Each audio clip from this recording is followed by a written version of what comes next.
Hello everyone, দেখো good morning সবাইকে। সকাল সকাল দেখো দুটো মাছের রেসিপি নিয়ে চলে এসেছি। তো চলো মাছগুলো ভালো করে কেটে নিই। চলো দেখতে থাকো।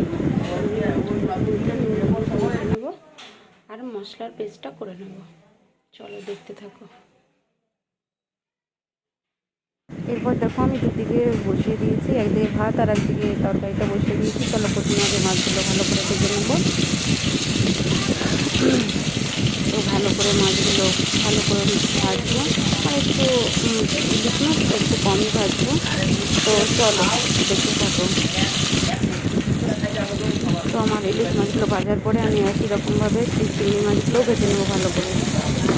তো আমি এটা একটা পোস্ত দিয়ে করবো।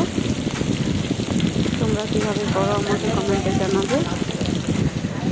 দেখো এরপর আমার মাছ ভাজাগুলো হয়ে গেছে আর মশলাটাও করে নিয়েছি। আমি শিলেই মশলাটা করলাম, কারণ সর্ষেটা মিক্সিটা তো ভালো হয় না বলে। তো চলো দেখতে থাকো। আমি প্রথমে কালো জিরে ফোড়ন দিয়ে সর্ষে কাঁচা লঙ্কা আর জিরে এগুলো ভালো করে পেস্ট করে দিয়ে দিয়েছি। চলো দেখতে থাকো। এরপর পরিমাণ মতো ঝোলও দিয়ে দিয়েছি। তো ঝোলগুলো ফুটে এলে দিয়ে দেবো মাছ।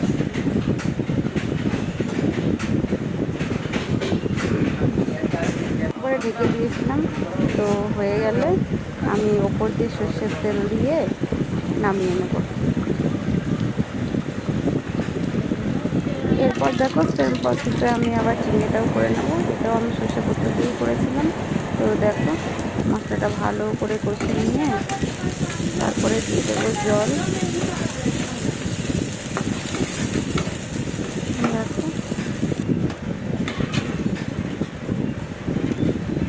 এরপর ঝোলটা ফুটে এলে মাছগুলো দিয়ে দেবো। আমার কাছে স্টিক ছিল না, ওই জন্য চিংড়ি মাছগুলো মানে এমনিতে চিংড়ি মাছগুলো ভেজে নিয়ে নিলে একটুখানি ইয়ে হয়ে যায়। স্টিক হলে ভালো হয়, পুরো লম্বা লম্বা থাকে।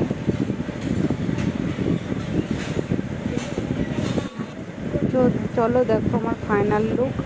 একটা ছিল সর্ষে ইলিশ আর একটা ছিল সর্ষে চিংড়ি। তো তোমাদের কেমন লাগলো অবশ্যই কমেন্টে জানিও। তো ভালো লাগলে একটা লাইক কমেন্ট একটা শেয়ার করে দিও।